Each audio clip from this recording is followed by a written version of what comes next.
What's up, y'all? Welcome to Wednesdays in the Word. I'm Tamise, and I'll be with Alex going through our Mount on Campus initiatives. We're super excited. So on Wednesdays at 8 p.m., we'll be doing a little Bible study, and then on Fridays at 12:30 p.m., we'll be doing a digital kickback, and that's a place for us to really have an informal conversation about God, about life in college, and I'll be there with you guys live on Zoom. So we hope that you'll check that out. But anyway, welcome to Wednesdays in the Word. As I was thinking about what to share as this first series, I've been thinking about the time that we're living in right now and how much of a wilderness dry season a lot of us are in. And so what I thought would be a good title for the series is Mysterious Ways, How God Leads Us Through the Wilderness. So we're actually going to pick a text today from the Old Testament. It's from the book of Deuteronomy, and it's in chapter 8. And we're going to go from verses 1 to 7. In Deuteronomy chapter 8, 1-7, Moses is telling the people before they enter into the promised land why it is they had to go through what they had to go through. And as I was reading this passage and praying for the Mount on Campus, I was thinking about, let's look at these 5 things that particularly come out of this passage that it seems like God does for them in the wilderness, and it's probably true that God does it for us in the wilderness as well. So what I'm going to do is read the passage, and then we'll break it down verse by verse. Let's jump in. Deuteronomy chapter 8, verses 1-7. Be careful to obey all the commands I'm giving you today. Then you will live and multiply, and you will enter and occupy the land the Lord your God swore to give your ancestors. Remember how the Lord your God led you through the wilderness for these 40 days, humbling you and testing you to prove your character and to find out whether or not you would obey his commands. Yes, he humbled you by letting you go hungry and then feeding you with manna, a food previously unknown to you or your ancestors. And he did it to teach you that people do not live by bread alone. Rather, we live by every word that comes from the mouth of the Lord. For all these 40 years, your clothes didn't wear out, your feet didn't blister or swell. Think about it. Just as a parent disciplines a child, the Lord your God disciplines you for your own good. So obey the commands of the Lord your God by walking in his ways and fearing him. For the Lord your God is bringing you into a good land of flowing streams and pools of water, with fountains and springs that gush out in the valleys and hills. So the first thing that we need to know about the wilderness in Scripture is that it's not the woods. A lot of times when we think about the wilderness in our contemporary understanding, we think of a forest picture or something that looks like the woods behind our house. But that's not what's going on here in the Scripture. For Israel, the wilderness was the desert.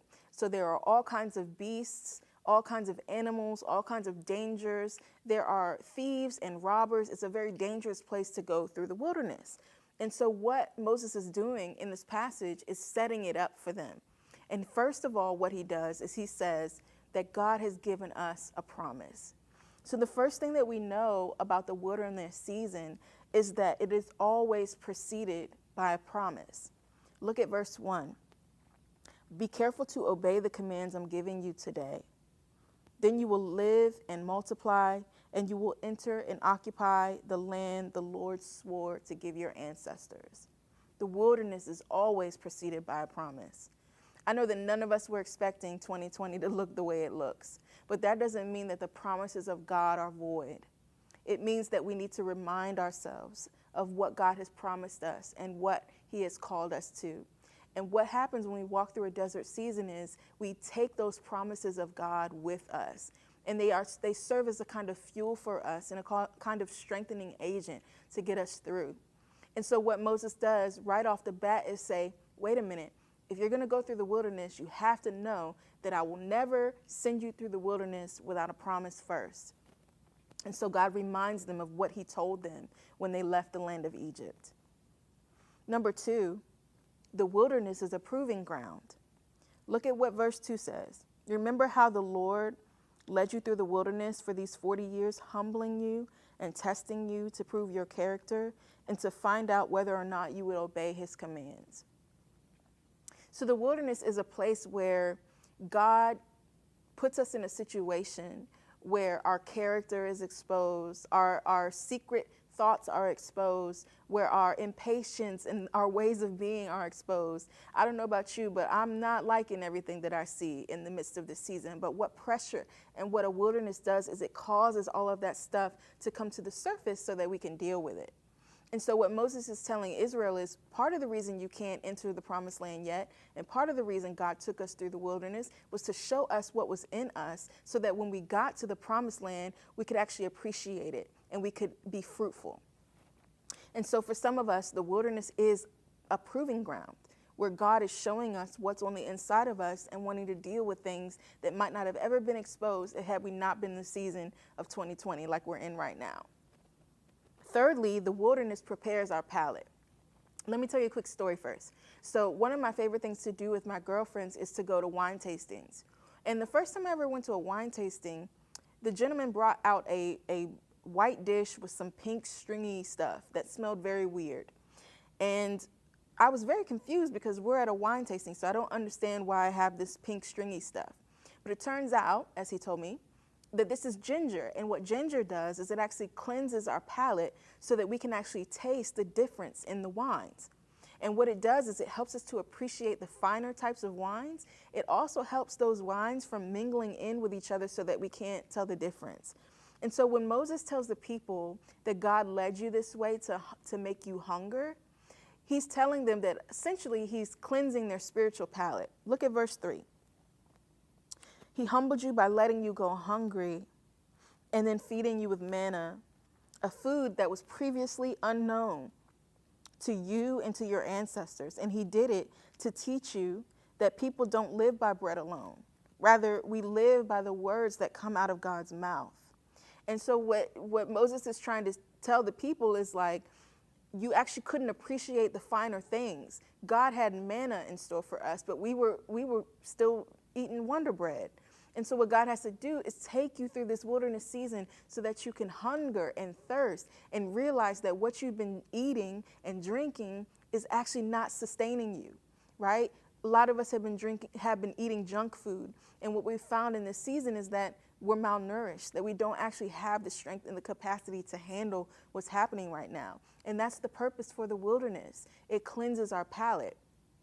In the same way, they were coming out of Egypt, so they were used to a certain way of doing things, a certain way of being, and God says, I'm not going to allow that to get mixed in with what I'm about to do. We need to cleanse that palate so that you can appreciate the finer things that I'm going to give you. And so fourthly, what the wilderness does is it produces gratitude. Now look what Moses tells them to do. He says, for all these 40 years, your clothes didn't wear out and your feet didn't blister or swell. And he says, think about it. And I love that because what he's telling them to do is slow down and think about what God has done. You may have been in the wilderness. You might even be in the wilderness, but it doesn't mean that God has not been moving. And so what Moses tells them to do before they move to the next season is think about what God has already done. He's provided for you. He's made a way for you. And so what we find is that the wilderness is also a time for us to contemplate and for it to produce gratitude in our hearts. And we can't enter into a promise without gratitude.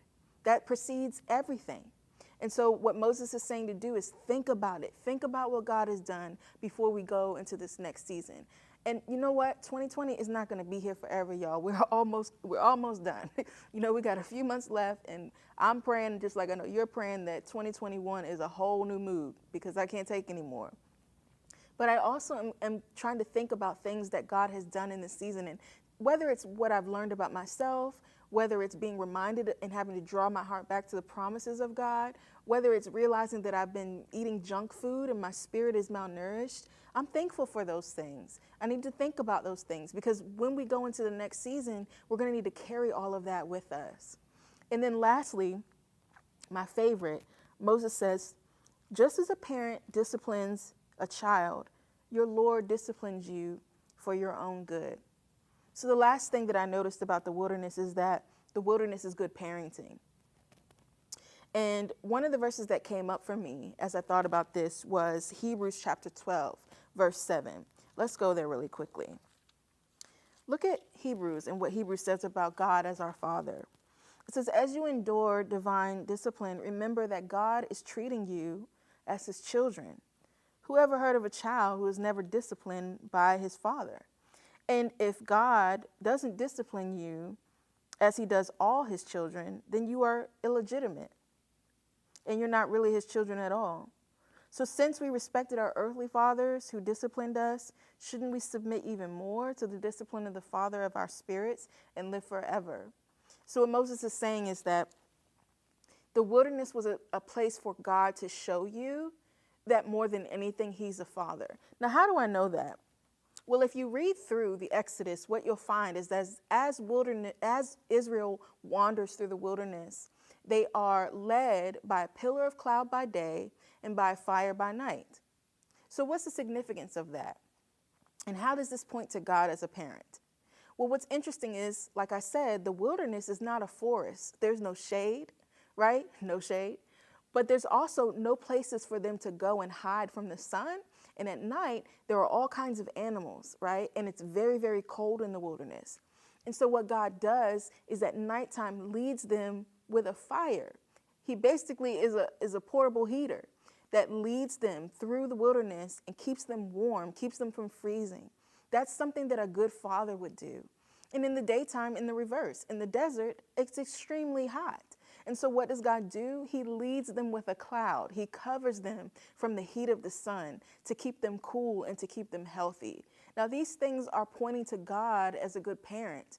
And Israel would have never, ever learned these things had they not gone through the wilderness. And I actually suspect that we wouldn't have learned these things if we hadn't been going through the wilderness ourselves. So let me challenge you this week. Think through these 5, right? That the wilderness is preceded by a promise, that the wilderness is a proving ground, that the wilderness prepares our spiritual palate, that the wilderness produces gratitude, and that the wilderness is about good parenting. And as you think about this week, which one of those 5 is really sticking out to you? Take some time to write about that, to tweet about that, to journal about that. Make sure that you hashtag the Mount on Campus, Wednesdays in the Word. And make sure that you join us on Friday so we can talk more about this live and in person. Thank you guys for coming to Wednesdays in the Word. I'm really blessed to be with you all. And next time we're going to talk about 3 different characters who actually have these things showing up in their lives in the scriptures. Thank you so much. Grace and peace.